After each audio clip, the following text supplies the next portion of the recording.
All right, good afternoon, everyone. I appreciate you guys being patient with us while we work through it. First, I want to thank Ms. Simons and Wimberley ISD for inviting us out here to speak to you guys about this very important topic that is vastly becoming a serious situation in this county, and we can no longer afford to wait before we start addressing it. My name is Chief Warrant Officer 2 Kevin Hager. I am the Drug Demand Reduction Outreach Program Manager for the Texas National Guard's Joint Counter-Drug Task Force. With me, I have Special Agent Martinez from the DEA here in the audience that will also be available to discuss some of the things that are taking place in Hays County, answer a few questions as well. Also in attendance is the Counter-Drug Coordinator, Lieutenant Colonel Cobb, and the Senior Enlisted Advisor, Sergeant Major Kinnis, just to reinforce the importance of what we're doing here tonight. Sergeant Major Kinnis lives here in Wimberley, right? So this is his home, right? I live in Hays County. These things that are taking place recently are our backyard. And we cannot afford to wait any longer to begin to educate and try and curb the demand and these deaths that are taking place amongst children.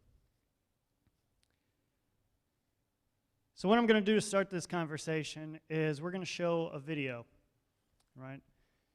This is an emotional video that serves two purposes. We use it for a lesson that we created for anyone in any school or really any organization to be able to teach 6th to 12th graders.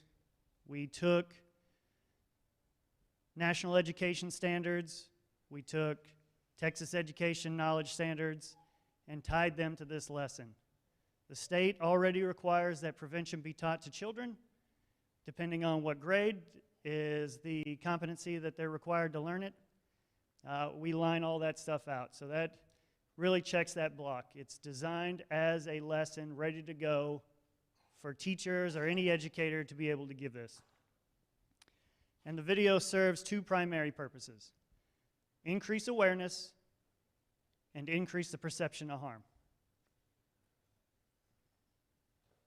Children experimenting with drugs is not new, but the landscape has changed. Being a child means that you get to make mistakes and learn from those mistakes and grow up to be the members of society that we have represented in here. You know, DEA agents, members of the National Guard or the Army, right? Any number of professions that might be out here, right? No one is perfect, and everyone makes mistakes. But fentanyl robs children of that opportunity to learn from that mistake. And that's what we're trying to do now, is increase awareness and the perception of harm so that when faced with these decisions, our children can make better informed decisions. And with that, we'll show the video.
unresponsive at this time. ETA about 2 minutes. Anything further?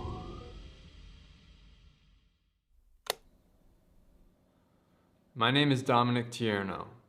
Since I graduated high school in 2014, I've had the great honor of directing a number of documentary films about drugs and drug addiction.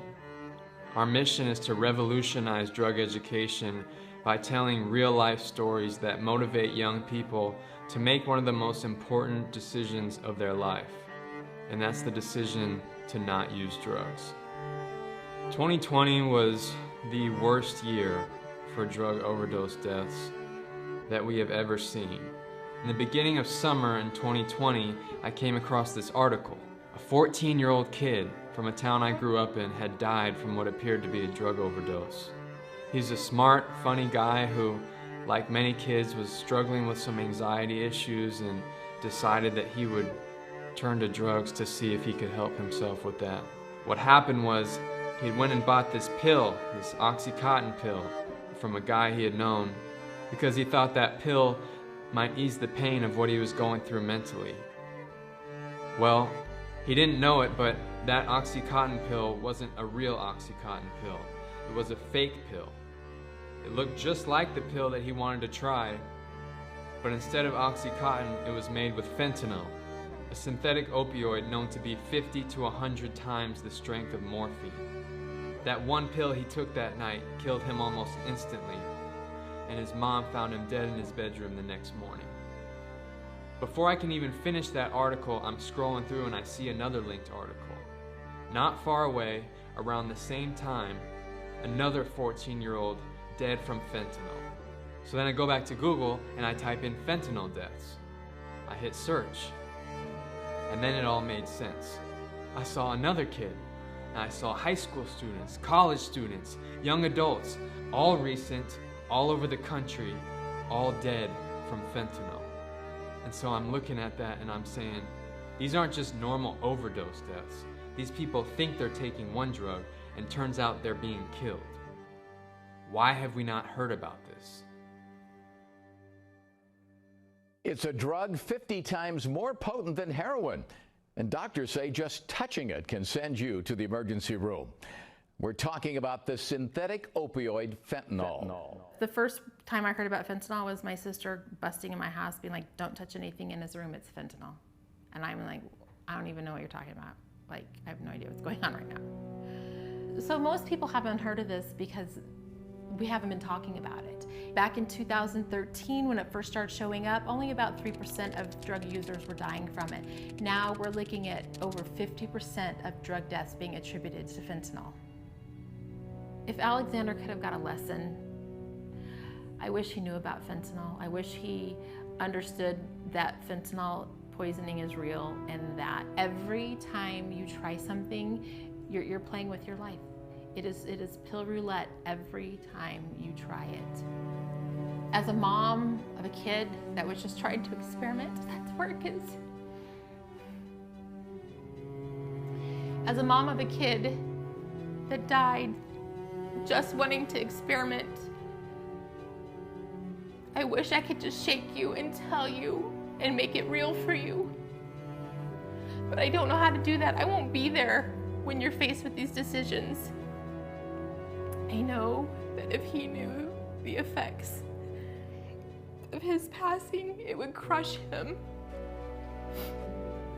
He never intended for me to find him on his bedroom floor.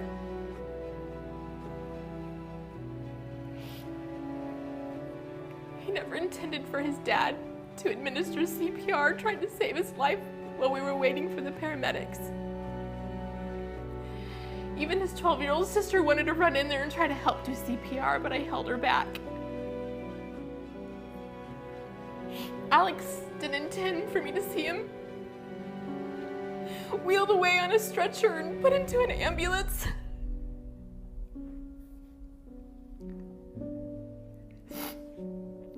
Alex had no intentions of me seeing him lying on a stainless steel table covered with a sheet with only his head showing.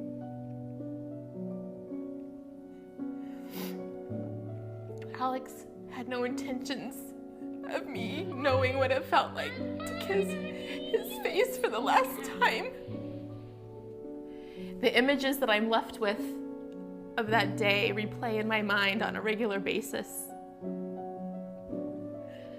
Please do not put your family through this. And please, please, please, I beg of you, learn about fentanyl now. Don't wait until your best friend has died, or a brother or your sister. Learn about it now so you can help your friends. You can tell them, you can warn them. You can be a very important part of saving lives.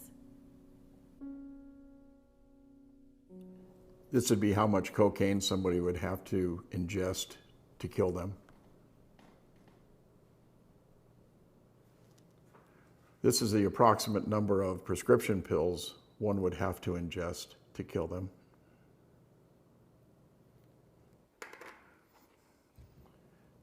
This is the amount of heroin the average person would have to ingest to kill them.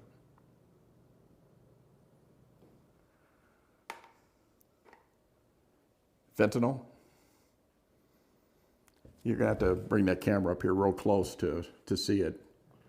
This much fentanyl would kill you and I if we split it. They put fentanyl in cocaine. They put fentanyl in heroin.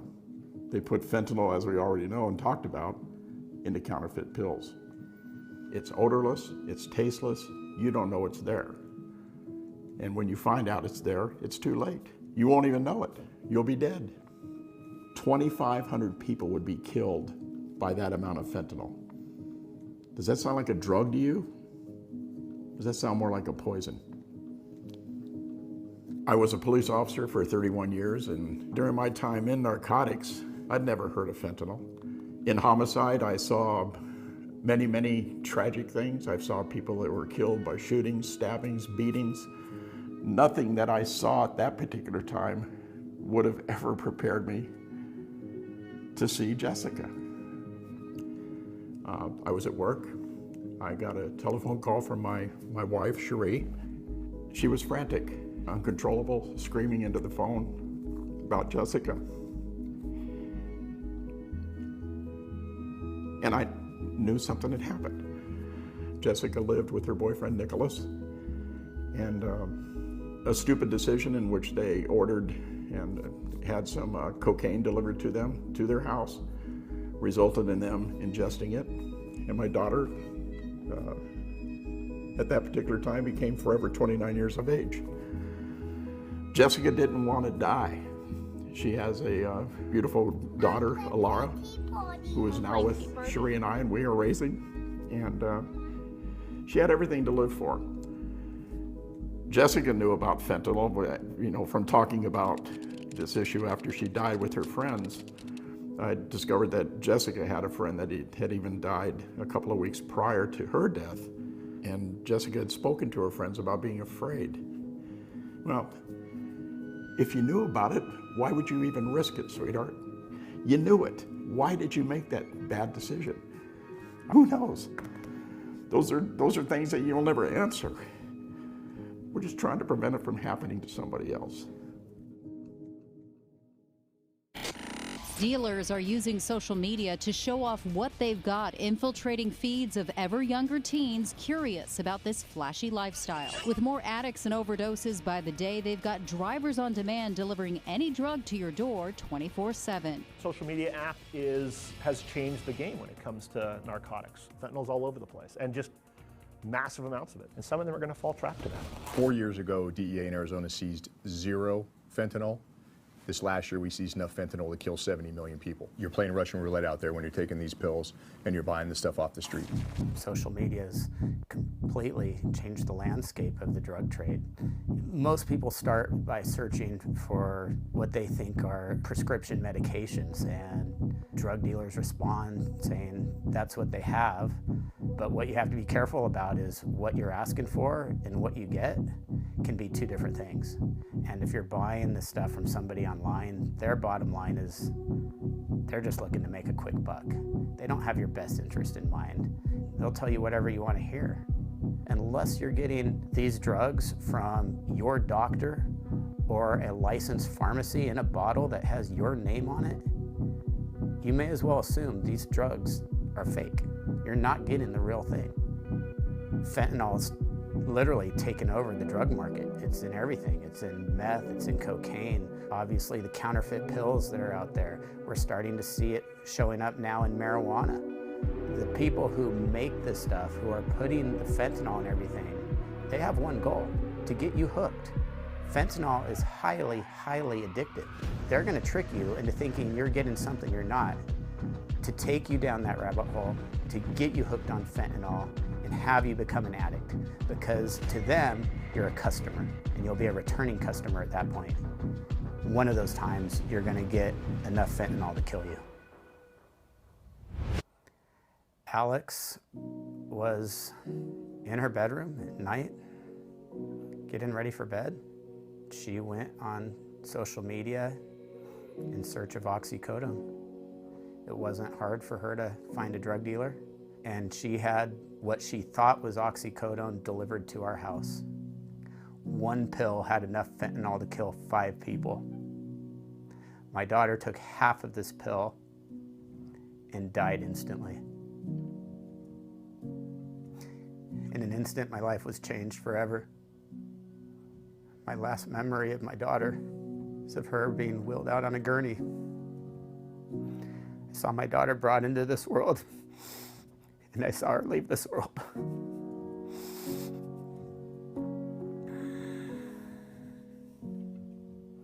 I have 4 daughters and a beautiful wife. Every time we take a family picture, I don't see who's there, I see who's missing. It's an odd feeling to looking forward to dying, because you know that's when your heart will be made whole again. Alex would have never wanted this. Don't do it to your parents.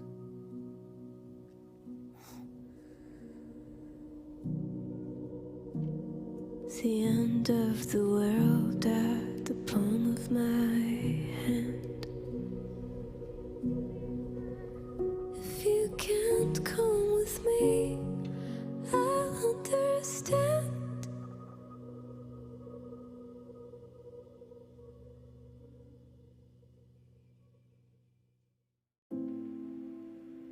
It was March 31st. And that evening was one of the most special evenings we had had in a long time. I told him to come downstairs. That I wanted to hug him. I don't know why. And he came down the stairs and he hugged me and he said, "Dad, I'm so sorry for all the things that I had put you through in the past." And I said, "Don't worry about it, Daniel. You're just a kid and you're just learning, but you're going places. You got a great future coming ahead of you. I'm just so proud of you. You have no idea." All right, Dad, good night. Love you. Good night, son. I love you too. See you tomorrow morning. Next day, about 8 o'clock in the morning, when I walked into his room, he was in a lying position facing up against a headboard with his hands over his chest. And I saw his eyes. He had a little blue on top of his lips. I screamed at the very top of my lungs, "Daniel! Daniel! Daniel!"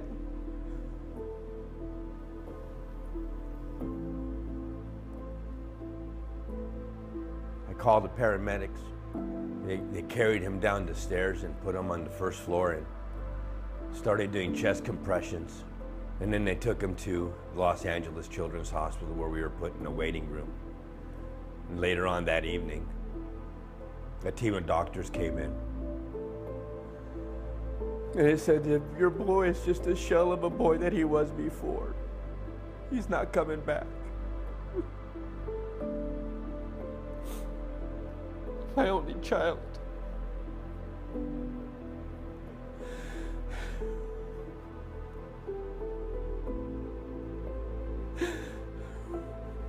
I couldn't protect them.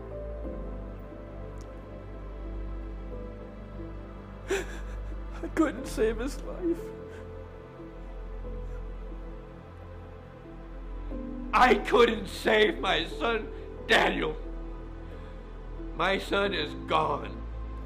It wasn't supposed to be this way. He was supposed to graduate from high school this year. If you love yourself, if you respect yourself, if you love life, you have a choice. Because it is between life or death. This is no joke. You can and will die. How do I know this? I can tell you that I've met thousands upon thousands upon thousands of parents nationwide. I wish somebody had sat me down and had this talk with me about what fentanyl does to people. I didn't get that chance. You do.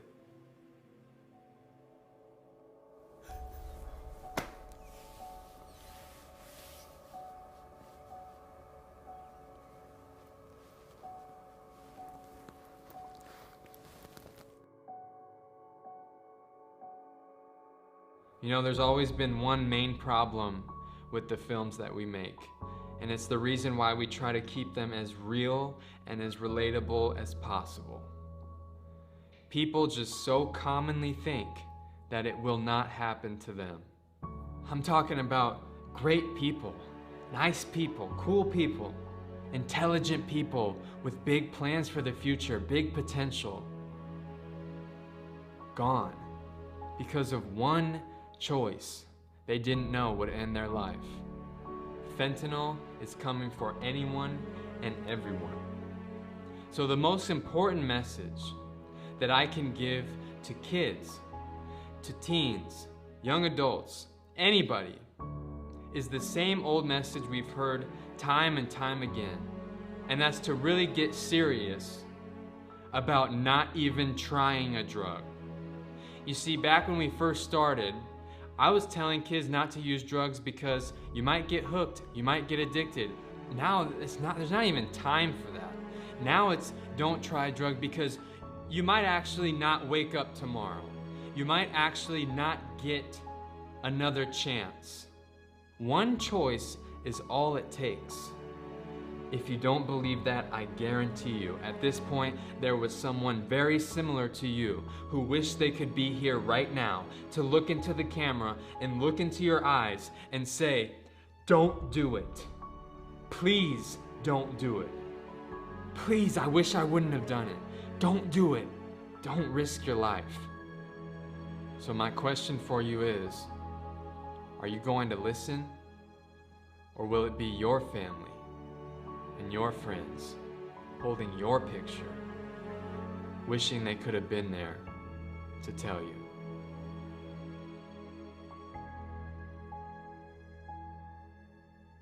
This is my son, Alexander. He died at 14 years old from fentanyl poisoning. This is our daughter, Jessica. She was 29 years old when she was killed by fentanyl. This is my daughter, Alex. She was murdered at 20 years old by a drug dealer who sold her a counterfeit pill made of fentanyl. This is my son, Daniel Joseph Puerta Johnson, killed at the age of 16 by illicit fentanyl. This is my son.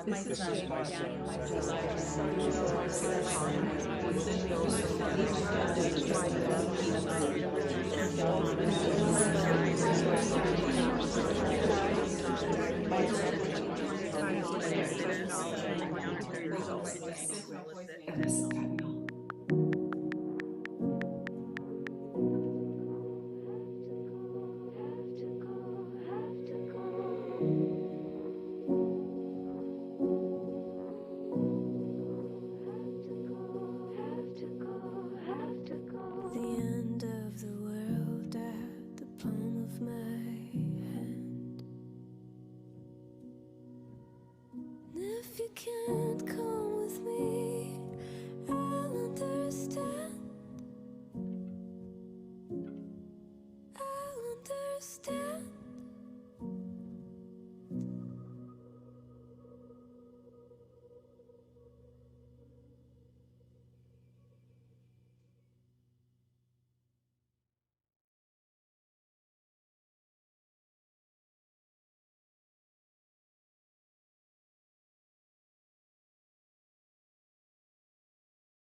So I couldn't tell you how many times I've seen this video now. And every time when it gets to the end and it starts showing all of the parents talking about all their kids, one right after the other, it still gets me. I spent the first half of my career as an airborne infantryman, served in Iraq and Afghanistan, seen many crazy things. This video still gets me. We've shown this video to kids that were about to enter 6th grade, all the way up into high school.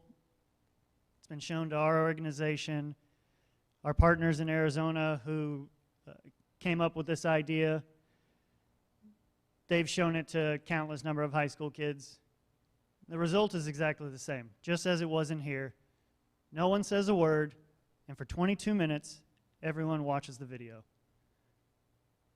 Now, if you guys have kids, which I imagine most of you do, having them pay attention to something for 22 minutes is pretty significant. So that's how we start. We show this video, and it's very emotional, and it drives the attention, and we grab them.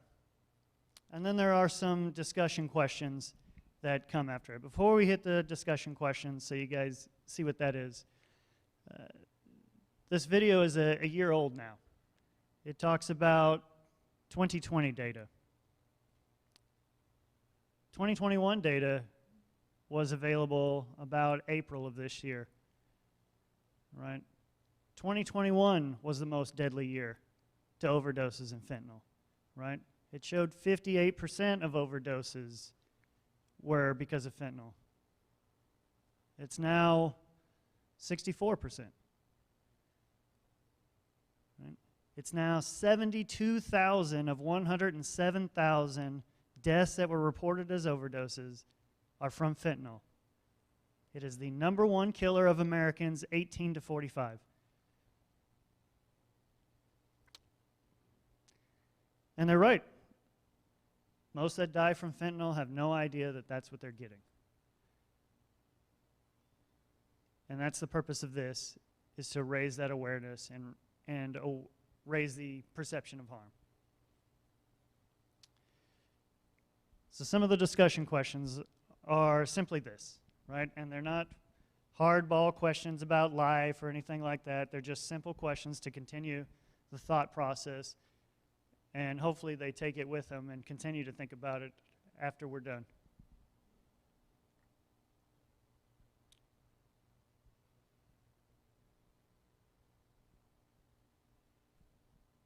All right, so the first one is, in a few words, what do you think about what you just saw?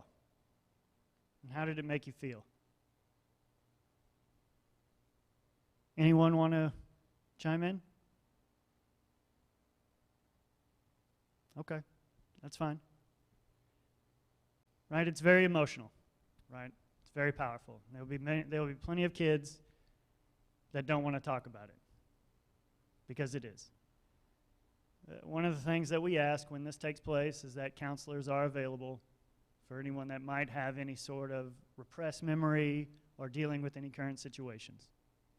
We recognize that it is very emotional. The second question is, what do you think people are why do you think people are willing to take the risk of using an illegal substance? Right, in this video it talks about, methamphetamines and cocaine, heroin, all having fentanyl in it. Counterfeit pills is the primary way that happens. But there is not one thing that is sold illicitly on the streets that hasn't been found with fentanyl in it.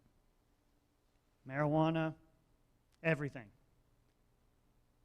And now this stuff is being disguised as candies, right? Put in candy bags.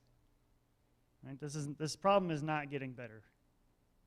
And I'm certain when we get the 2022 numbers, they're still going to be higher than 2021. Third question we ask.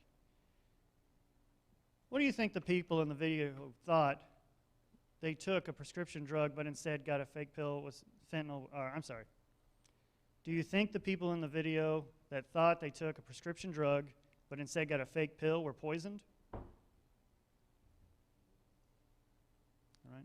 Again, it's just discussion, just thought-provoking. Should the person who sold them that pill with fentanyl be charged with murder? Why or why not? What if someone gave it to him? What part does social media play in the overdoses to include deaths from fentanyl? We saw a little clip in there that talked about social media being the driving force in a lot of this, and it is. And this requires that we pay attention to what kids are doing online. More so now than before. For sure, if I ask any parent if they would let their kids go talk to a stranger, the answer is no, absolutely not. But we have no idea who they're talking to online. I think TikTok requires that any user be at least 13 years of age. For sure there are kids on there that are younger than the age of 13. They don't care. You think they care if there's an adult that says they're a younger age? No, of course not.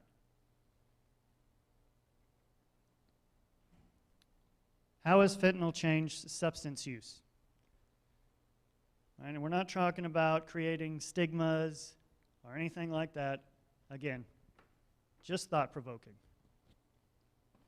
As I said when we began, kids experimenting with drugs is not new. And that's not going to change. But the difference is that it's poison now.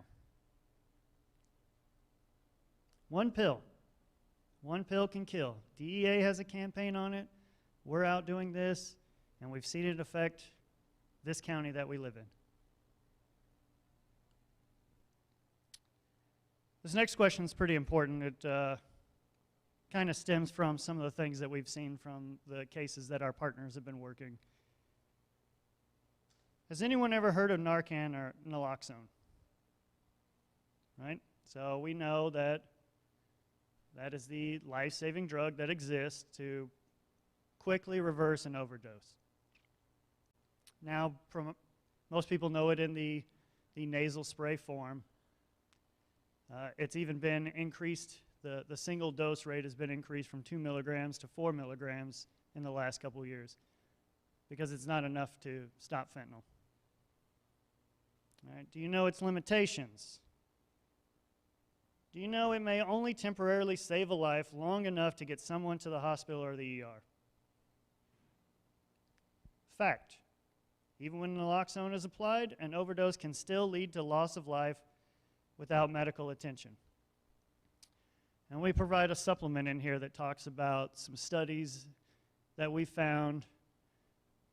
Let's say something around 38% of all fentanyl overdoses happen within seconds, and 90% of those have no heartbeat when paramedics arrive.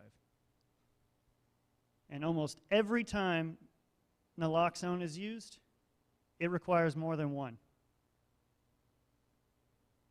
We also teach that you can't give it to yourself. And I know that it sounds crazy that we're teaching kids about naloxone and how to bring someone back from an overdose. Right? But we're talking specifically about the limitation of it. There are cases of kids and adults where the Narcan is right next to them. Naloxone is right next to them. They have it on hand and think they can give it to themselves in the event of an overdose. And that cannot happen. Once it starts, if someone's not there to save you, it's over.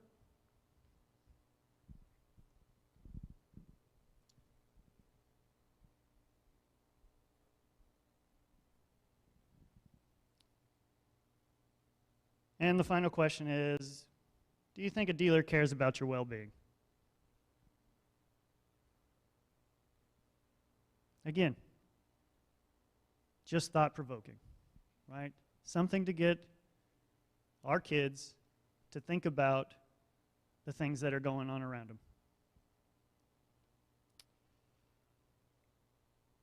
And that is the lesson that we provide.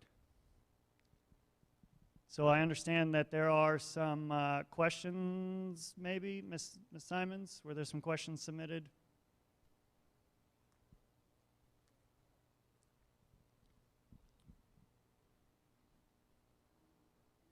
That Anthony Piletto, that deputy for the outreach is coming, but he's not quite here yet. But we have, I think, some questions that probably the DEA agent might be able to answer, or you might be able to answer. Okay. Special Agent Martinez, could you join me up here, please? And then we also have a mom that I do want you guys to hear from. She's from Hayes, Miss Dunn, and I just want y'all to hear her story here. So we'll answer some questions, and then we'll kind of move forward.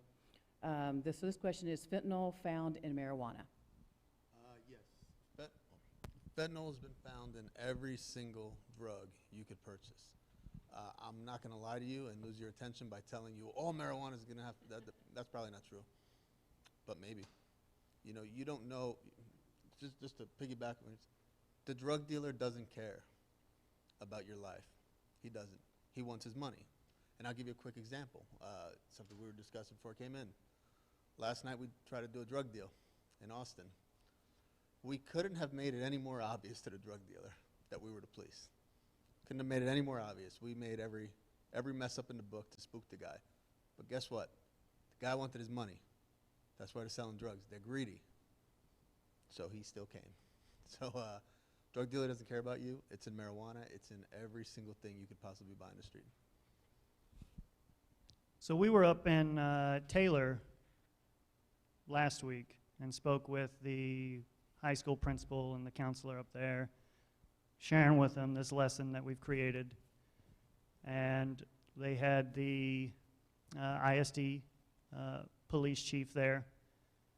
The Taylor police that weekend, right, ACL, had found a vehicle with 4 young males, 17, 18, 19, passed out in the car, right? So they hadn't overdosed, but they were all passed out in the car. When one of them came to, he went through the whole spiel. He knew they were busted, right? And they had pills. They had methamphetamines. They had marijuana that they all knew had fentanyl in it. And this is one, to reinforce, yes, it's in marijuana. 2, a trend that we're seeing more frequently is people know that it's there and are still continuing to do these things. Okay, thank you. I have another. Can legal oil pods and marijuana pens bought from a vendor be laced with fentanyl? So I guess we can start with marijuana oil in the state of Texas is illegal. Marijuana in any form in the state of Texas is illegal. You can get a prescription for some medicinal stuff. If you have a sack of weed, and this is really the important part, the kids out in El Paso, this is one of the things that we share with them is, they're going into New Mexico and getting, gummies or oils for vapes and stuff like that. And they don't understand, a sack of weed in Texas is a misdemeanor. Anything modified, a drop of oil in Texas, is a felony, right? So there are tons of young kids out there in El Paso that have felonies on their records for drug possession before they even had a chance to get started in life. Just on the question real quick, there are smoke shops in this area, particularly I work in Austin, so in Austin there's smoke shops everywhere. And in the state of Texas, it is legal to grow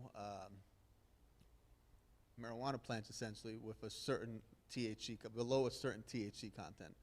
That product is then sold commercially. Believe it or not, people do it in their backyards in Austin, and they commercially sell this to large-scale distributors and make a legal product. So if you're talking about a smoke shop, something like that, we're not seeing that. I don't want to say it can't happen. I'm going to tell you that's not what we're seeing.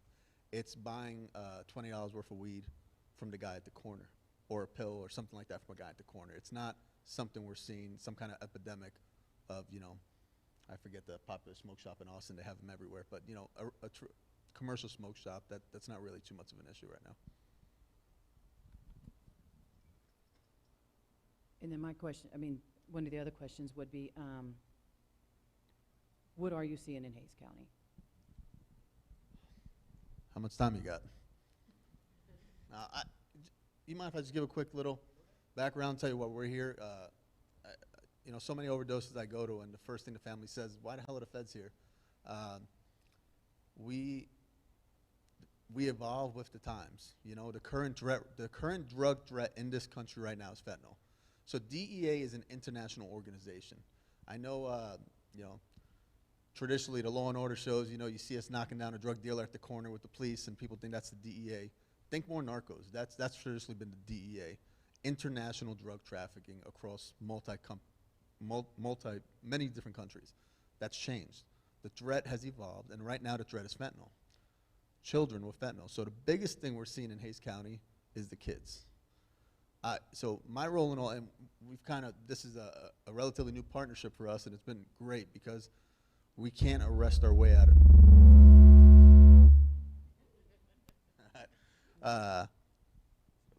We can't. You're on. We can't arrest our way out of this problem.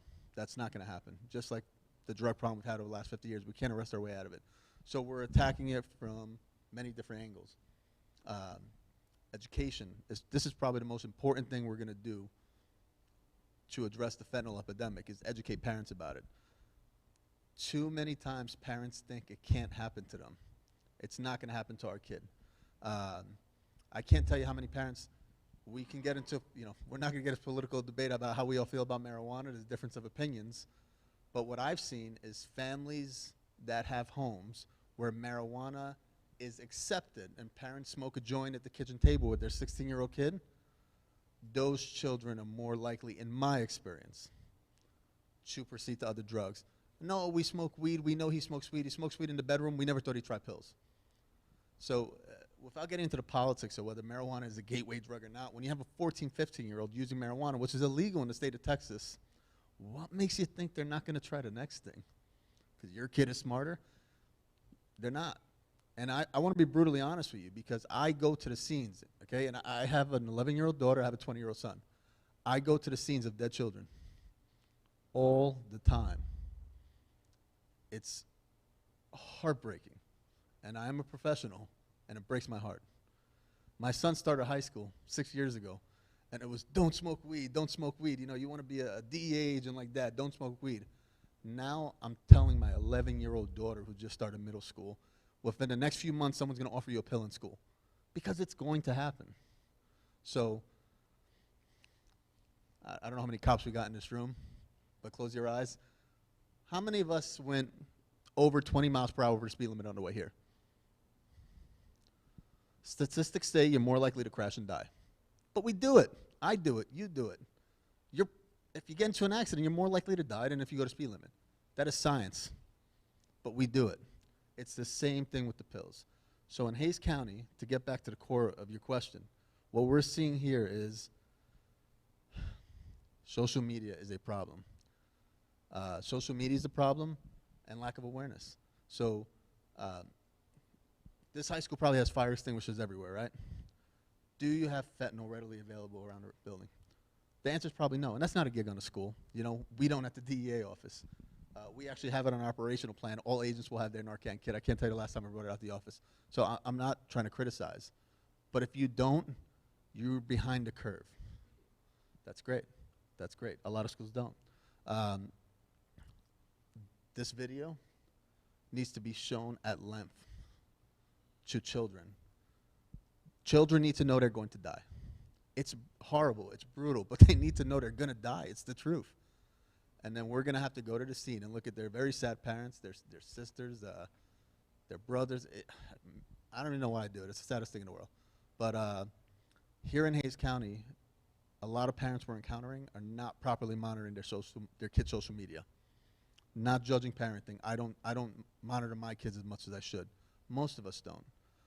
But it is extremely easy for children. So what we're seeing here in Hays County is mass group text on Instagram, where pretty much it's not even one said dealer. It's not even one guy at your school trying to sell to your kids. It's, I have pills today, so I'm going to offer to my 10 friends.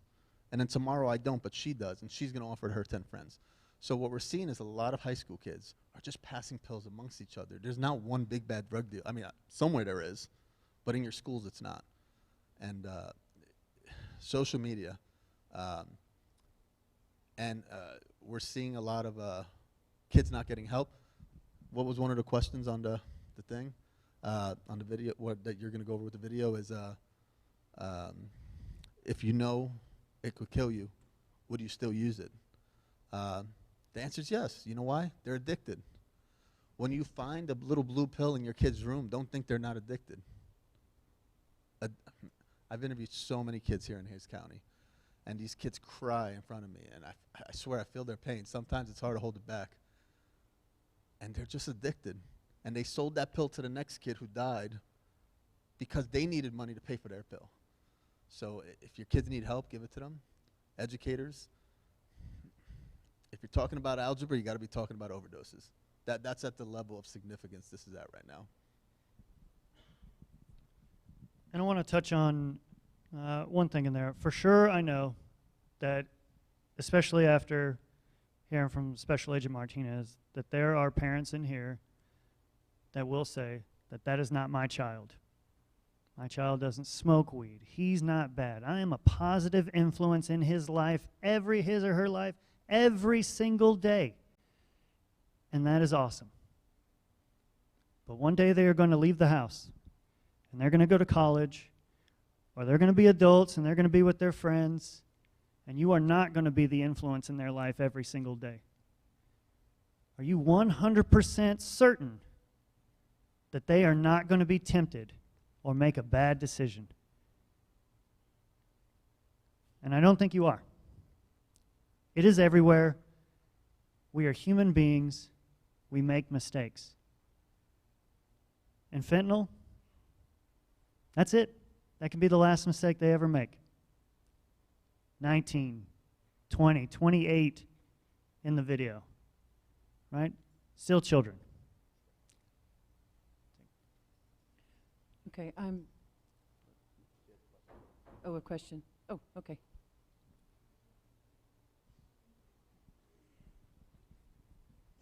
If everybody hold the mic up to their chin there and talk, it'll catch it on the mic. Hi, I actually have two questions. My first question is, why do you think there's been such a drastic increase over the last 2 years with fentanyl? That's my first one. And my second one is, can we have access to that video that you showed us? Or how do you get access to the video? Yeah, sure, absolutely. So second question. On YouTube, Dead on Arrival documentary comes up. For the first question, why is it such an increase over the last couple years? So if you were talking to someone in the Northeast, this has been going on for a while. The opioid epidemic has been a thing. How fortunate we have been here in Texas that those drugs that cross the southern border just keep going north. That's not the case anymore. And two, the landscape with youth has changed. Social media has just constantly becoming a greater and greater influence in children's lives. And now everywhere I go, I see children with the phone plastered in front of their face. Instead of paying attention to anything else that might be going on around the world, just plastered to their face. I see some laughs out there coming from the young girl sitting there, but it's true. And it's an addiction. Social media is an addiction. Johns Hopkins University, almost 10 years ago, released a study that talked about social media being an addiction. But as a society, we refuse to do anything about that. Now we've exposed children unfettered to the adult world, and this is one of the results. Just to dive a little deeper into that also, so I started with the DEA in 2015. At the time, no one knew what fentanyl was. It was all about the pills, prescription pills. And then what's happened is fentanyl just kept rearing its head. So going back a few years, maybe 5, 6 years, fentanyl was being placed in hard drugs. Heroin was supplemented with fentanyl. A lot of heroin, we'd seize kilos. I used to work on the border down south before I came out to Austin. We were seeing a lot of kilos of heroin, and they had fentanyl in it. Like the landscape has changed. Now it's in pills. It's cheap. It's so cheap. I don't have the numbers of fentanyl, so I don't want to give you bad numbers, but I'll put it to you this way, and you can imagine what the numbers look like for fentanyl, right? So a kilo of fentanyl here in Austin, let's call it $30,000, $27,000, okay? About what a brick of cocaine should be, depending on who your dealer is. You could probably get it as low as $20,000 for a brick of cocaine. If you buy that brick of cocaine in Mexico City or Monterey, that brick of cocaine will go as low as $4,000. Once that brick of cocaine winds up in Nuevo Laredo, anywhere along the border, Tamaulipas, that brick is now up to about $10,000. Once that brick crosses the border into Laredo, Texas, from Nuevo Laredo, Mexico, that brick is now up to $20,000. Once it gets to Austin, it's about 30. Once it gets to New York, it's about 50. So that's kind of what you're seeing with fentanyl. It is dirt cheap, and the profits are sky high because fentanyl is a lot easier to put into these drugs, and now they're putting them into pills.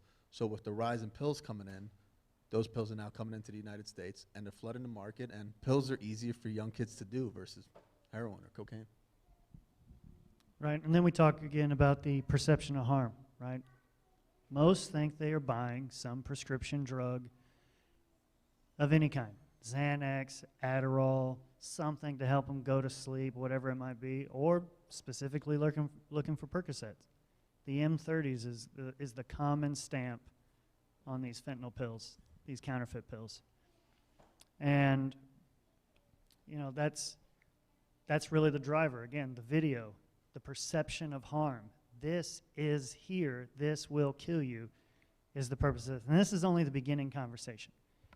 This is only starting the conversation. Prevention is every single day it has to be addressed, right? Who in here knows what to do about bullying or hears about bullying? Every day. It's on the school page. It's on the state's Title IV school safety program, well above where drug prevention is. We've gotten so used to bullying being the thing in your face and the thing that's dangerous about social media that here, particularly down south, this snuck up on us. And now we're behind the curve. And now we have to do these drastic things, like show videos like this to children so that they understand that this is going to cause harm. Hang on, I'm going to step in here for just a minute, so hang on to that question. We're going to come back to it. But I would like to introduce Miss Dunn. I know when we watch a video, it seems like it's over there. But Miss Dunn is from Hays County and lost her son, Noah. And it was interesting because these are her babies. And when I could hear them over here babbling and talking and everything, and you go back to when your children were that age, right? And your vision for them as they become older. And so I just wanted her to talk about Noah and where her vision was for him and what happened. So please welcome Ms. Dunn here.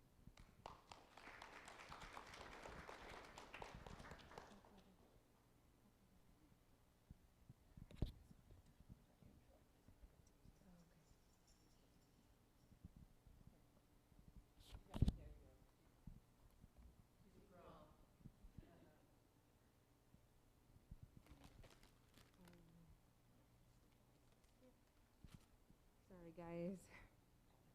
We usually don't have our children with us. This is my son, Noah. He was 15 years old, and he was a sophomore at Johnson High School in Buda. So the night of August 21st, just 2 months ago, I got a phone call around midnight, and the first thing that I could hear was just somebody screaming in the background. And it was one of those screams that you hear like in a scary movie. So right away I knew something was wrong.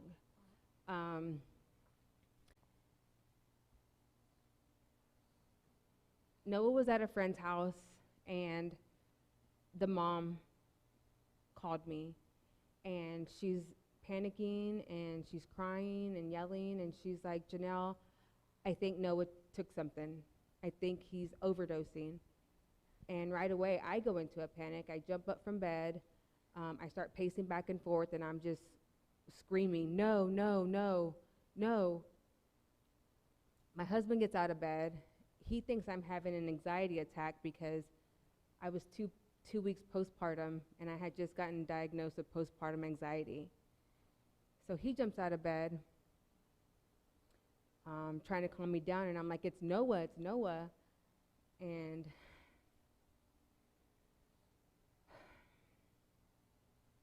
so the mom is telling me, you know, I've been doing CPR on him for 20 minutes. I'm tired. And I said, please don't stop, please don't stop. She's like, every time I push on him, vomit is coming out. It's coming out of his nose. And I said, please, please don't stop. Turn him over on his side. Don't stop, don't stop. And she said, okay, I won't stop, I'll, until EMS gets here, I'll keep going. And, I thanked her, and, we got off the phone. Unfortunately, we couldn't leave right away. We live in Buda, and Noah was in San Marcos at the time of the incident. And of course, our 3 little ones were asleep. So we had to wait for somebody to come over and be with the kids, because we didn't want to wake them. Sorry.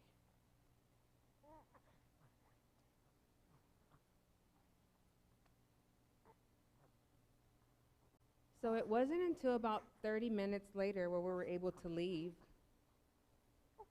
But I had some family that lived nearby where Noah was at, and they were all able to go there within just minutes. Like my whole family, my brother and his wife and their kids, my sister, her husband and their kids, and my other brother and his wife, and my parents. And I'm on the way over there, and I'm talking to my sister, and I'm just like, I'm so scared, I'm so scared. And she's not responding to me. This was a text, sorry. And on the way there, I'm just trying to stay calm because I don't want to go into an anxiety attack, because those are not fun. Like, they're so scary. So we arrive. And mind you, I get the call at midnight, and we didn't get there till close to 1 in the morning, maybe 12:45. I step off the van, and my mom's probably about this distance away from me, and she just looks at me.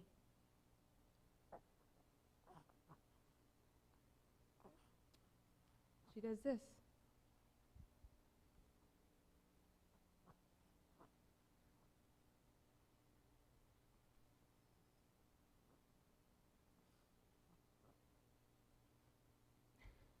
That was the moment I knew that I lost my 15-year-old son.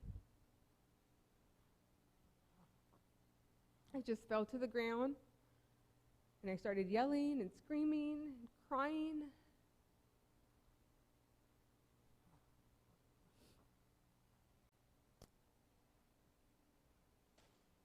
The responders asked if I wanted to go in and see him, and I chose not to.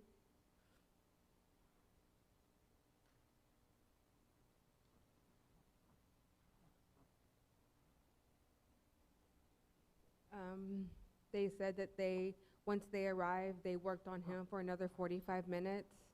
They gave him 2 injections of Narcan.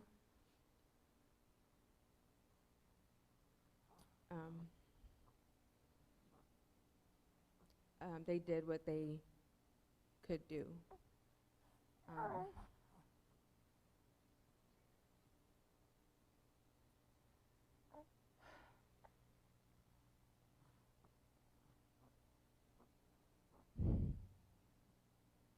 The next time I saw my son was at his funeral.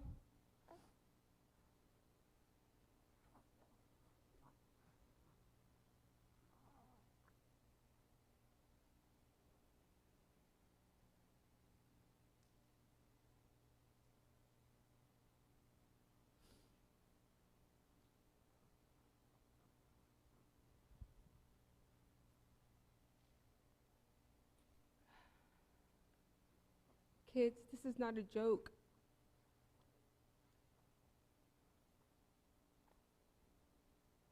Imagine this being your mom, your family, your sibling. The hardest part for me going through this is having to answer her questions. She's 4 years old, and I've been as truthful as I can with her. But every day she asks questions about her brother and why somebody would want to give him something bad to eat.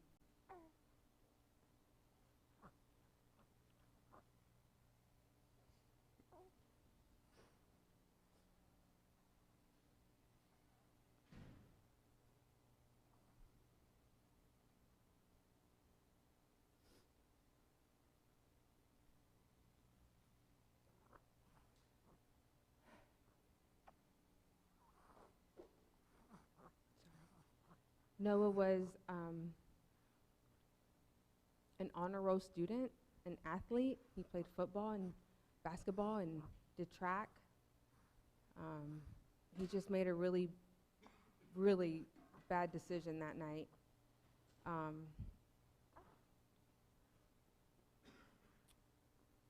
But I'm making it my mission to spread as much as awareness as I can, so none of you parents have to be in this situation. This is my son now.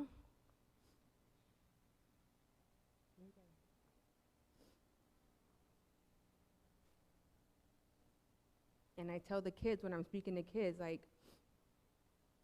we used to love to go get Slurpees. So when I want to go get a Slurpee, this is how I have to go with my son. When I want to make a Walmart trip, this is how I have to go.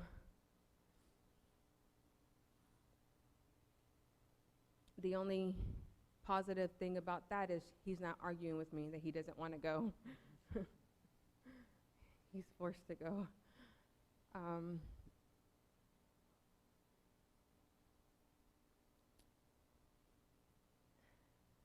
We don't have the toxicology report back, so we don't know exactly what Noah thought he was taking. But they're putting it in everything. This fentanyl is getting into everything, even the vape pens. And I know those are very popular with the kids right now.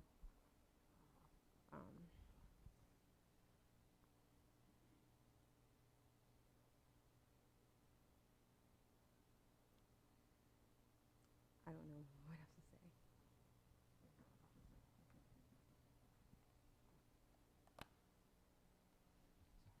You're fine. I would say thank you. I can't fathom speaking. So, but we appreciate you being here. Thank you so much.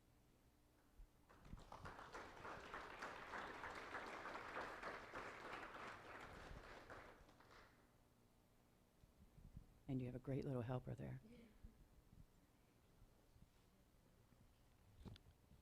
So we talked a little bit about the potency of fentanyl.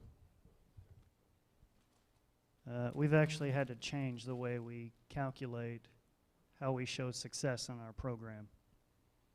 So it used to be specifically illicit revenue denial. Right? This is how much we've denied these bad guys revenue. But because fentanyl is inexpensive, we've had to change it. A kilo of cocaine, I believe, has about 17,000 lethal doses in it, somewhere around there. A kilo of fentanyl has about 500,000 lethal doses. Our task force, Joint Counter Drug Task Force, supports law enforcement, federal, state, and local. And this year, I think we're somewhere close to 390 kilos. 390 kilos. So nearly 200 million lethal doses of fentanyl that we have helped law enforcement seize. It's here, and it's abundant. Until we can figure out how to stop it from coming across the border, we have to protect our children by informing them that it exists. Okay, we still have room for some more questions. At this time, though, I'm going to ask Jenny Kinley, one of our counselors, to kind of sit up here, and Deputy Hippolito, yes, I was going to get there, to kind of maybe talk about some Hays County things. They have still some more questions for you, so we have about 30 minutes, and so we have a few more questions. And all those mics, yes, you can push it on. It just puts you guys up there so you can ask questions. I think one of the questions that's in the stack is to you, Chief. This presentation, is it best by big groups or small groups? What's the best way for students to do this presentation? Sure. So we have only given it to small groups, but our partners in Arizona have given it to groups as large as 300. So we could take an entire class and provide this presentation to them and open the discussion. Each school is going to be different. The schools know the kids. There are definitely schools that want to break it up into smaller groups, and there are some schools that want to do it the entire grade in one shot. So, but it'll work with the small or a large group. Okay, I think there was another question before Ms. Dunn. Yes, over here.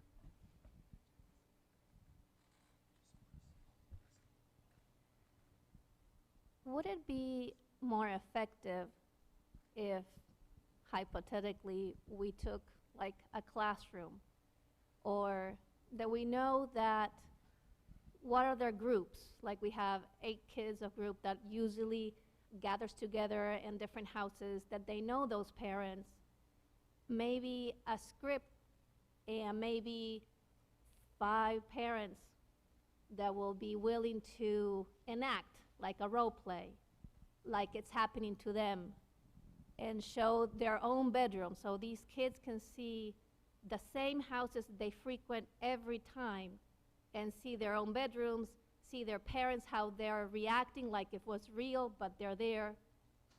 Like if we do, like if there was a script that parents will be willing to enact to show these group of kids that they always are coming to their own home, that they do the barbecues, that they hang out together, that they get their meetings or their gatherings after a football game. So it will be, it's the same video, but with them, like making it more real. Mm-hmm. And before I go, I wanted to hug her. I wanted to hug her son. If she's still here, she's so brave to come. So you're asking that, is there a script out there that the parents could use? Okay. So there's not a script.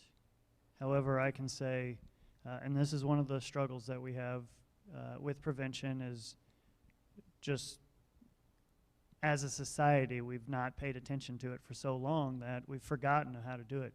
There's no one way to do this.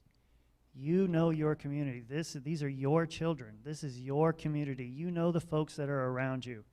If there's a way that you think would be more impactful than another, do it. Get with your friends, get with other parents, share the message in whatever way that you think will be best received. Any way they get at least this message is better than not getting it.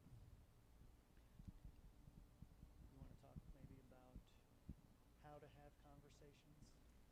Yeah, so am I on? No. There's lots of offers for mics. My name is Jenny Kenley. I'm a licensed professional counselor, and one of the reasons that they included me on this panel is to think about how we can have those conversations. And this afternoon, as I was thinking about the opportunity to talk to parents, it occurred to me that we all have the skills we need because we've been using these skills over and over since our kids were young. We've learned how to ask questions differently. So for example, we all learned that if we picked our kids up from school and asked, "How was your day?" what would they say? Good. We'd get a one-word answer. Or if you have a son like I do, you might just get a grunt. So we learned to ask questions differently. This afternoon when I was talking to some high school students here at Wimberley High School about what they thought parents could do differently when talking about drugs, they said things like, when we're going out to a party, don't ask us, are there going to be drugs there? Because chances are we're going to say no, because we don't want you to keep us from going. And sometimes we don't know if the drugs are going to be there anyway. Ask instead, what are you going to do if you get offered drugs? Or what's your plan? Or who can you call? And so subtle changes like that, or simple changes in how we have the conversation, can help us to give our kids different opportunities to share with us and to tell us what they need. I think it's important when we think about these topics, they can be really scary. And part of our job as parents is to not protect our kids from the fire, but to take their hands and walk straight into it. So we're not going to avoid the conversation about drugs. We're going to initiate the conversation about it. And we can do that in age-appropriate ways. But we start now. Whatever age they are, we start having the conversation. Because it's not if they'll be offered, it's when. So we want to equip them with the information so that they're ready for that question. Yeah. So there's some starter thoughts, and you may have other things that come along. Right, remember it's about preparing them to make better informed decisions. You are not going to be there for the rest of their life every single day, especially after they leave the house, right? While they're in school, yes, you are that main influence, though the phones definitely compete with your attention. But once they leave, you are not there every day. They have to be prepared to make the decision on their own. And the only way to do that is to provide them with the information up front. Unfiltered, age appropriately, of course. But if they're in high school, particularly juniors and seniors, the talk has to be very real, extremely real. I think it's also important to remember that our kids want to please us. They want to make the right decision. And so it's important that we have these conversations often and honestly and very directly, and that we allow them space to talk about challenges that they're having, that they know that they can say something to me and it's not going to change how I feel about them. So they have the space to talk about hard things and not be afraid that that's going to change how you see them. Because one thing I've learned working with young people, particularly junior high all the way up through college, is that you as mom and dad are the most important people in their life, and they want to please you. When you ask them questions sometimes when they've made mistakes, why did you do that? And the answer is, I don't know. It truly sometimes is because they don't know. The part of their brain that would help them make good decisions is still trying to come fully online. So when we are having these conversations and we're communicating that we're here for you and we love you no matter what, it helps to create open dialogue so they're willing to talk to us.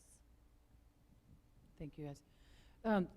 There's a couple more questions, but Deputy, will you introduce yourself and then talk about in Hays County what Hays County Sheriff's Office is doing about this fentanyl awareness, please? Yeah. My name is Anthony Hippolito. I'm a deputy, obviously, with the Hays County Sheriff's Office. I am currently assigned to our Community Outreach Division. I've been in law enforcement for about 24 and a half years. Most of my time, I've retired from Austin PD Last year I did 23 plus years there. I've been here now a year. I wasn't here for the first part of it. I was over in Buda doing a whole nother presentation to an HOA. And so right now, for the last month, about a month and a half, 2 months, and for the foreseeable future, all I'm doing is going out and talking to groups such as you guys, and just to make them aware. Like, we've teamed up with these guys here, and we really appreciate the information they provided for us. But that's all my office is doing. There's like 2 or 3 of us that are going out. We're hitting the high schools, the middle schools throughout the county, hitting HOAs, booster clubs, football teams. Again, we're trying to figure out the best way to, when we go into schools, what's the best way to do that, right? Is it best to bring the entire senior class in here? I don't know, because they're playing on their phones, they're messing around with their friends. Are they really paying attention? So we're just trying to figure out the best way to do that. So we're trying to figure out, can we do a shattered dreams type opioid overdose type situation? So we're doing a variety of things and brainstorming a variety of things. We're teaming up with some physicians and social workers within the Seton network, working with Dr. Remick over here at San Marcos EMS to just come up with different ways to attack this problem, right? So not only are we doing the enforcement side with DEA, the National Guard, but we're also teaming up with them on the educational and the information, just to bring. I don't do a scared straight. I don't do drugs. I'm just coming from a place of love and just caring, and just come and tell these kids and parents what we're seeing in Hays County, right? It's touched every segment of Hays County. You're not exempt because you live out here in Wimberley. It's happened out here. There's been poisonings out here in Wimberley to Dripping Springs, to San Marcos, Uland, Kyle, you name it. They're continuing to happen. Not only we've had the 4 deaths, right, of the kids, but we're continuing to see poisonings. We had 10, I think we had 12 just in September. Nobody died in September. We actually went 1 week without an overdose, and on that 7th day, about a week and a half ago, we had a 22 or 23-year-old guy in Dripping Springs had Xanax pills. They're probably going to be laced with fentanyl. So the deaths are continuing to happen despite knowing what they're getting in these counterfeit illicit pills. We're having overdoses on campuses, in the schools. We haven't had one in here in Wimberley yet. You guys would probably know about it, but we had a poisoning at Hays High School, had a poisoning at Lehman High School, all within the last 3 or 4 weeks. So they're happening way too often. We're at least 2 a week. So that's all I'm doing. I'm going out talking to people, making people aware, and we're starting to see throughout some of these high schools, some of these kids are actually coming forward, talking to their counselors, talking to their teachers, and starting to admit that they're having issues, they're having problems, they're addicted to these pills. So now we're trying to figure out what's the best way to get them to a rehab place. Or a lot of these places are 2, 3, 4, 5 months out, and we really can't afford to wait until these kids, go sit in a corner for 6 months, and then we'll get you some help. That's not acceptable. So we're trying to figure out the best way to do that. We're teaming up with some social workers, physicians, maybe creating peer-to-peer focus groups on these high school campuses to help these kids who are actually battling this addiction, to get them in the room with these social workers, their peers that are also addicted, so the stigma can go away, right? So they don't want to come forward because they're embarrassed. The parents don't want to come and say something because they're embarrassed their kids are the bad kids. Like, it's not affecting just the bad kids, whatever the bad kids are. Like, kids get labeled, right? But again, athletes, football players, softball players, basketball players, it doesn't matter. Band folks, it's inside those clubs, those teams, those organizations. So no one is exempt from this poison. Thank you. Speaking of the overdoses, we had quite a few questions on Narcan. And one of the questions was, should teachers carry Narcan? The other was another one that said, should you have Narcan in your home? So should every parent have Narcan in their home? And then there were questions on where to get it. I know there was a program that it was free, but if you guys, anybody, feel free to address that. He may be able to address where to get it. You would think I would know something like that, but I do not. But I can get you the answer for where you could probably get it. I know there's a lot of programs with the federal government has provided Narcan out to different state and local counties. As far as having Narcan in your home, I used the fire extinguisher analogy earlier. If you think you need a fire extinguisher, you need Narcan.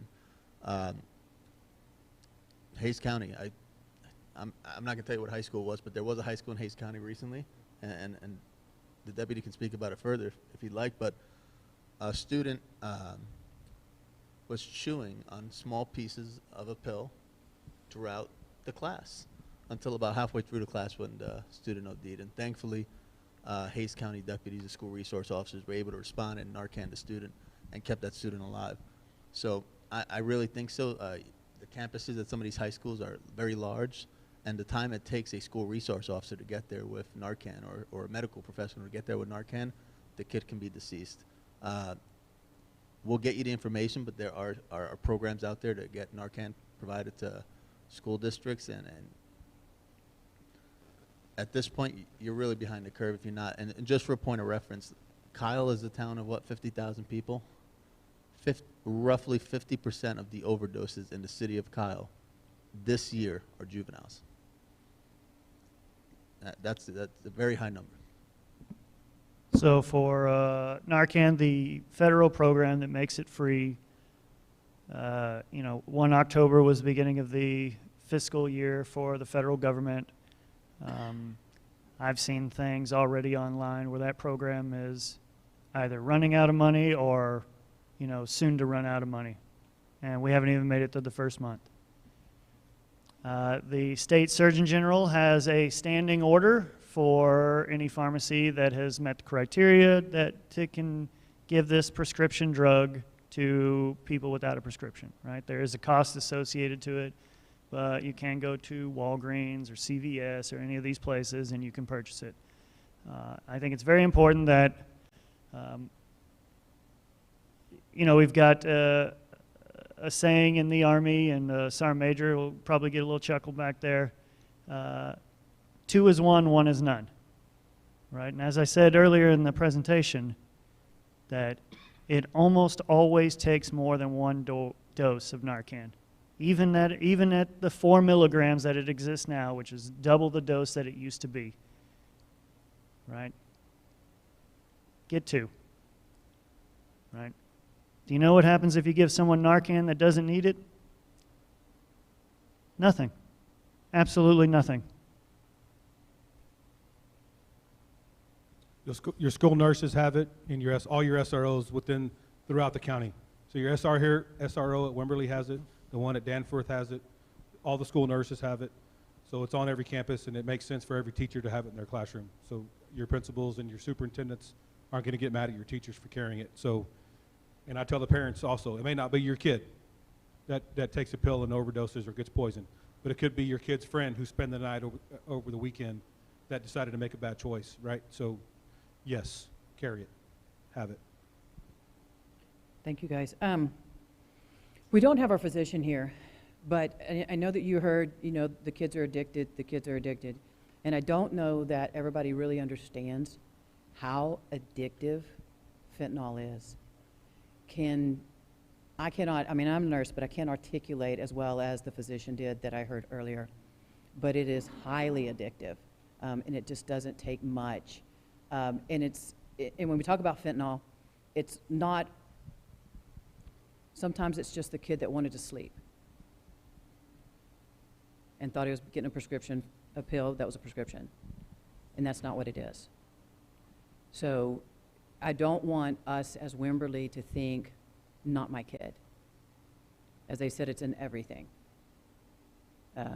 Your vapes, your Adderall, feel free to correct me, your Xanax, your Percocet. That's correct. Vicodin. Yeah, there's not anything. So there are very few prescription drugs seized anymore.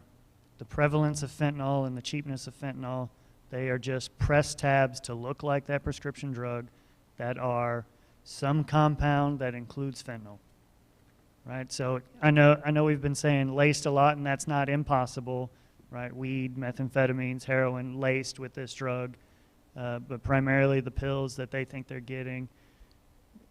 Name any prescription drug you could possibly think of, and there's a counterfeit on the street that's made with fentanyl. There is one thing, and we're seeing this on the news, we're seeing it kind of everywhere, and it is, this came from our live feed, by the way, that there is folks afraid for their kiddos for Halloween. and the Halloween candy. I think that's kind of made its way through. You know, it's come up so many times that I think it would be nice if we go ahead and address that. I'd have to defer to the deputy on that, but I will tell you the overwhelming majority of drug overdoses that we are investigating or partnering with other departments and counties investigating are illicit drugs. Look, I'm the guy who goes out there and tries to get the guy who sold the drugs to the deceased. So I'm in team deceased. We need to get justice, but the vast majority of people are taking some illicit drug that ultimately causes their death. There's no accidents. It's not like, you know, they were tricked. The overwhelming majority are taking illicit drugs at the time of their death. Right, and we're talking about, when he says tricked, he means not into substance misuse, which was what would be taking place, right? So misuse is described as using something that's not its original intent, right? So kids and young people buying prescription drugs other than being prescribed for them, right? And that's what there is. For candy, we've been to, I don't know, 25 schools this month for Red Ribbon Month, doing events throughout Hays County and the surrounding area, and then in other locations across the street, or I'm sorry, across the state. And you know, we've told them the same thing, and it's not a new message, right? Right? Make sure your parents check your candy. Right? I try to tell these elementary school kids in particular that, right, it's crazy, but candy's not that important. If there's some loose candy in the bottom of your bag, throw it away. There's no need. Parents, you have to check every piece of candy. That's not new. That we've done that since I was a little kid, which you know, just keeps getting longer and longer ago. And you know, if it looks like the package has been disturbed, throw it away. Does it mean that it has drugs in it? Probably not. But still, if it's not perfectly packaged, throw it away. Can I just add one more thing on that? There is a new wave, particularly these M30 pills, but other prescription pills coming in a rainbow format that have fentanyl in them. They kind of look like Flintstones vitamins. So that may not be out of the question moving forward, that is something we start seeing. Things that look like vitamins, multicolored. They really look like Flintstones vitamins when you look at them, but they're fentanyl pills. And they're coming in all different fancy colors, try to fool the kids. And just to clarify something earlier, just piggyback on what you were saying, while the overwhelming majority were using some type of illicit drugs that ultimately caused their death, the overwhelming majority of those people were not intending on taking fentanyl. And as far as we know, were not trying to hurt themselves or kill themselves. They were given a lace batch of drugs, which ultimately caused their death. Done. Just piggyback on what you were saying. Okay, thank you. And Anthony, was there something that you wanted to add to it as well? No, they hit it perfectly, actually. I tell the groups that I talk to, especially the kids, go out and have fun. Go out and trick or treat. Be a kid, right? But just like he said, like when I was a kid, we had to check for razor blades and other stuff in our candy back in the 80s. It's the same thing. He said it. Go out and have fun. Your neighbors aren't trying to poison your kids. You know where your kids are going. Just check your stuff. And that's simple. We haven't seen rainbow fentanyl in Hays County that I know of, but I think San Antonio is kind of the closest. Austin, FBI encountered some in April in Austin. There you go. So, right. And it's my understanding that that's street level stuff, not huge bust with. So yeah, that was a street level dealer, and these rainbow things were seen at street level dealers. The people who are supplying kids are the ones pushing that rainbow stuff. So at the elementary age, when you guys come out, because I saw you landed a helicopter at one of the schools, when you're talking to those kiddos, is there also a conversation of, because they have older siblings, or they have parents, to the other children, you know, in the school, as far as accepting something from someone that looks like candy? I mean, what's the message there? Right, so that message hasn't changed. You don't take anything from someone you don't know.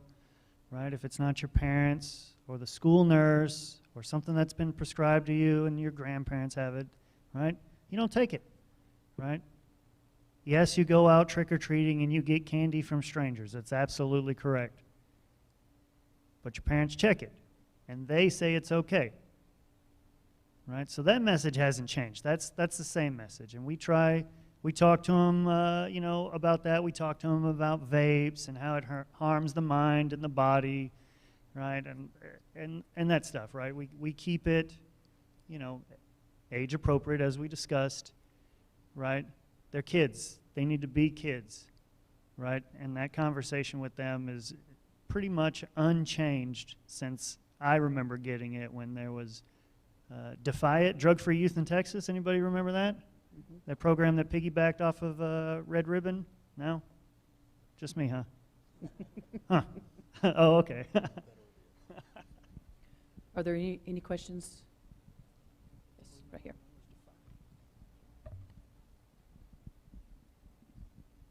First off, I want to thank you guys for doing everything you're doing. We really appreciate it. And this was discussed, earlier.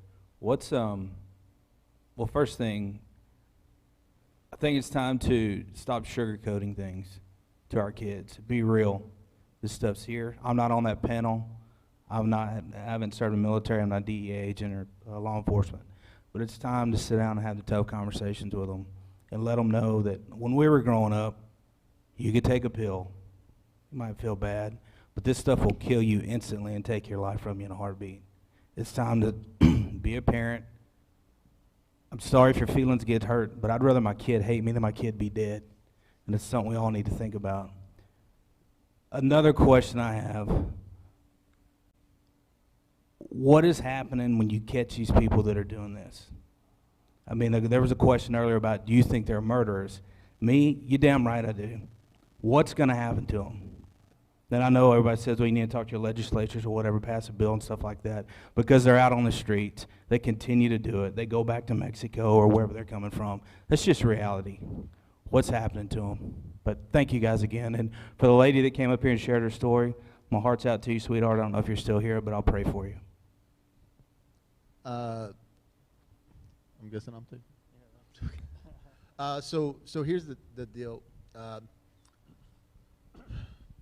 As I mentioned earlier, the government is trying to formalize different task forces around the country.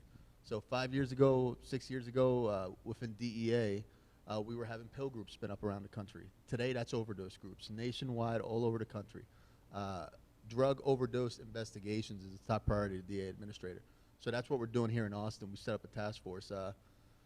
Before I go too much further on that, to kind of address part of your question, I'm not saying this because the deputy's sitting right to my left, but the citizens of Hays County should sleep well. You have a fantastic law enforcement culture in this county. This county investigates, from the county to the police departments in the different cities, are investigating drug overdose deaths the same way they're investigating homicide deaths. Correct me if I'm wrong. That is not happening in every county. And it's not that other counties don't care about their residents. Hays is just doing it pretty good. I know on the DA side, we're very thankful for what Hays County, Kyle Police Department, San Marcos Police Department are doing to investigate these deaths. Federally, it is a federal crime to possess with the intent to distribute a drug. So as a DEA agent, that's our bread and butter. That's what we charge the vast majority of our defendants with, possess with the intent to distribute. It's a violation of Title 21, United States Code 841, and then 846 would be the conspiracy edition. However, if you commit that same crime and it results in the death of a person, that is now a mandatory minimum of 20 years in prison. Mandatory minimum means that even if the judge wants to give you less time, the judge cannot give you less time. It is mandatory minimum 20 years in prison. We have some logistics that we are working out to more efficiently work these cases. Cell phones, parents' cell phones. I hope my kids never do drugs, and I hope that's not something I ever have to experience. But you better believe I have the passwords to their phones. And every once in a while, I go in the room, and I don't look through his phone, especially my son. He's 20 years old, but he lives in my house, and I pay the cell phone bill. So every once in a while, I may go in his room while he's in the shower and punch in the code just to make sure he hasn't changed it on me. And the minute he does, that cell phone will be deactivated. So cell phones are our biggest obstacle because we show up on the scene and on top of interviewing grieving parents, I'm not the public speaking face. You know, that's different parts of the task force, like what the National Guard is doing, what the Sheriff's Office is doing. My job is to investigate these crimes and catch the person who sold the children these drugs or deceased these drugs. So it is very hard when we can't get into the cell phone. In order for me to arrest someone and give them 20, you know, and try to get them prosecuted to get 20 years in prison, as federal law enforcement officers, we need to prove that person A sold person B the drugs, that person B ingested, and then we need the medical examiner to determine that those drugs are what caused person B's death. I mean, it's not calculus, but it's not that easy either. And technology is a very big problem with it. So as parents, something y'all can do is social media is a big deal. But that's our biggest dilemma. On the state side, I'm not a politician, and I'm not here advocating for any politics. But I will tell you, speak to your local representatives when you guys have town halls. We would love to charge these people with murder. Not for me, I get nothing out of it, but because, I mean, if you sell me an Altoid and it's laced with fentanyl, and you knew it was laced with fentanyl, you kind of just poisoned me, did you not? So that's our philosophy on it. So they are hard cases to make, but again, I just want to stress, here in Hays County, you have an amazing group of law enforcement professionals who respond to sometimes 2-3 overdoses a day. And they're really trying hard to make this case. And to go a step further, here in Hays County, more than any other county, the law enforcement officers have done a great job cooperating with the federal government so that we can try to prosecute federally. And that's our role as federal law enforcement in this task force, to provide the states and the counties with these resources so we can get the maximum punishment for these people who are causing these deaths. Sorry if that was long-winded, but. Thank you, guys. Okay. It's getting to be about 8:10, so I'm gonna. You guys see this as well, and you know they're intelligent what they're doing. You're talking about giving to our kids. You got a 16-year-old to juvenile that has some drug dealer said, here, take this to your school. 16, 15-year-old handing it to my 14 or 13-year-old daughter. How do you, is it, I'm sure it's very difficult to tie all them together, because a 16-year-old, he ain't getting 20 years because he's juvenile. He'll be out. But how hard is it to tie all these people together where you can get the big one, the big fish, so to speak? So in the state of Texas, I think, correct me if I'm wrong, I think the point you're trying to get at is federally arresting juveniles on let's say 20-year charges. So in the state of Texas, which as federal agents we're recognized as special investigators in the state of Texas. So it is a violation, it is a second-degree felony in the state of Texas to deliver a controlled substance or marijuana to a juvenile. Texas, similar to the federal government, has an enhancement if it results in death, which ups it to a first-degree felony. So no one is safe from the law if you sell people drugs and it causes their death. Maybe it's not federal charges, but we're going to come after you with the laws of the state of Texas, because it is a pretty harsh penalty to deliver to a juvenile in the state of Texas, which results in their death.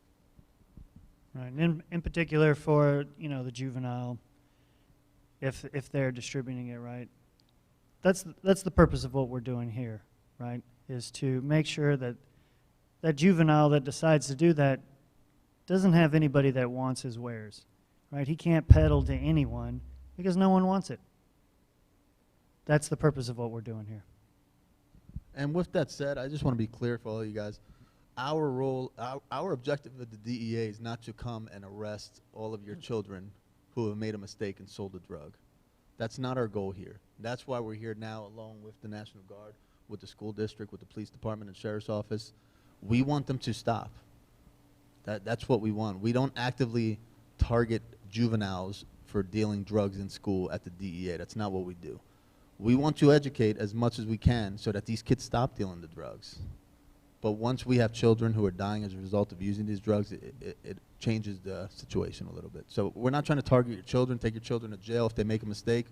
We want to tell them, hey, if you are doing this, talk to someone.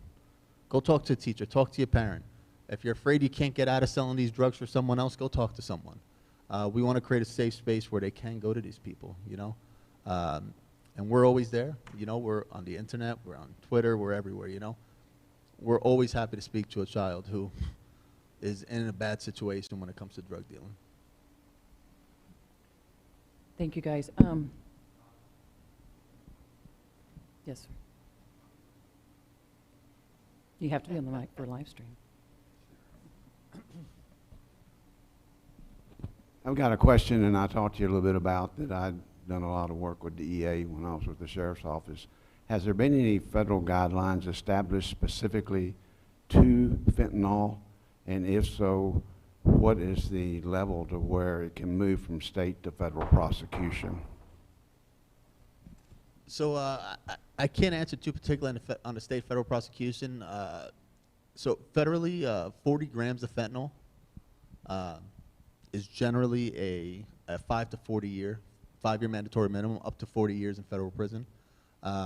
There's a lot of different factors that go into if someone's going to be prosecuted state or federal. So if we're talking about particularly overdose deaths, every county is a little bit different. In the city of Austin, we respond out to the scenes. In Hayes County, the county, the police department respond out to the scene. So everywhere's a little bit different. But a big part of it is dependent on the state and local law enforcement and the circumstances surrounding it. We will provide resources, but the ultimate decision on how to move forward is always going to be the police department who caught the case or the sheriff's office and how they want to proceed and how your county district attorney wants to proceed. Federally, we're trying to make an impact. Not every case is going to be federal, and there's a whole list of reasons we can go on all day why that may happen, but a big portion of it comes down to how someone died. What was in their toxicology that caused their death? You know, was it just fentanyl? Was it fentanyl, crystal meth, and heroin? And if something like that happens, we can't arrest the guy who sold him the crystal meth because the other 2 drugs also contributed to his death. So there's a lot of different issues there. But here in Hayes County, the law enforcement here in Hayes County has been fantastic with the DEA and the federal government and trying to prosecute as many of these cases federally as we can. Okay, we're getting close to 8:30, and so I have just 2 more questions. One's for you guys. In one line, what do you want these parents to know? And Ginny, you get 2 lines. She's the counselor. But I mean, what is it that you want these parents to take away from tonight in the knowledge that you gained? Learn as much as you can about every social media app that's available out there that your kids have. Not only check their phone, check their iCloud. You know what they're downloading, you know what they're deleting. They're smarter than you when it comes to social media, and I'll stop. Well, I've been sitting here thinking as a counselor, but even more as a parent, I get overwhelmed when I hear all of the different statistics and information and the things out there that are so scary for my kids. And then I remember that I'm the parent and I pay the cell phone bill, and no app gets downloaded that I don't approve. And I still have the Wi-Fi password and I can shut it off. And so I want parents to know that it's important for us to have hard conversations, to not make any assumptions about who is and isn't using in this district or in this county, because it doesn't have a certain face anymore.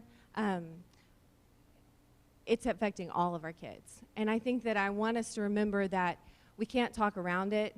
We have to be brave, and we have to lean in and have that really hard conversation to say to our kids, this will kill you.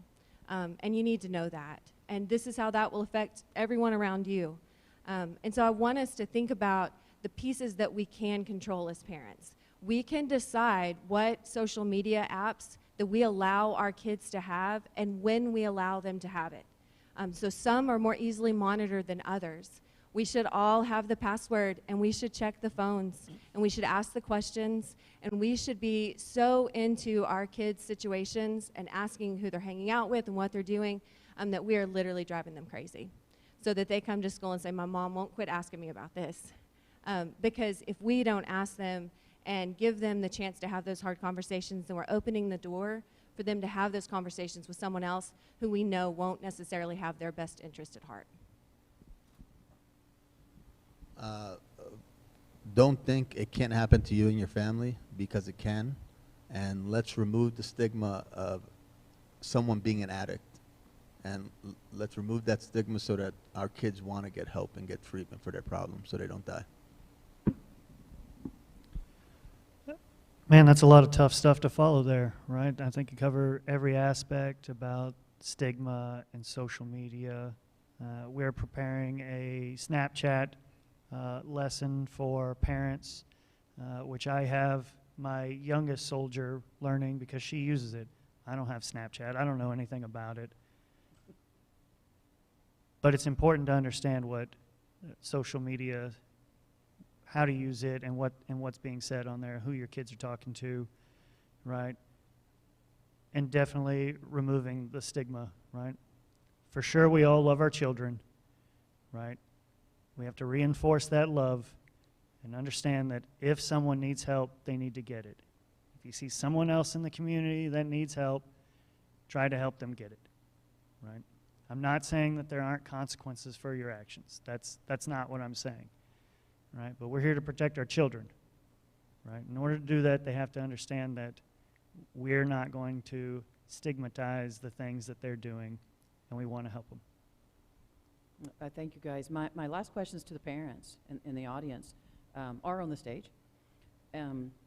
If you think this program has value to be presented inside of the school, stand up, please.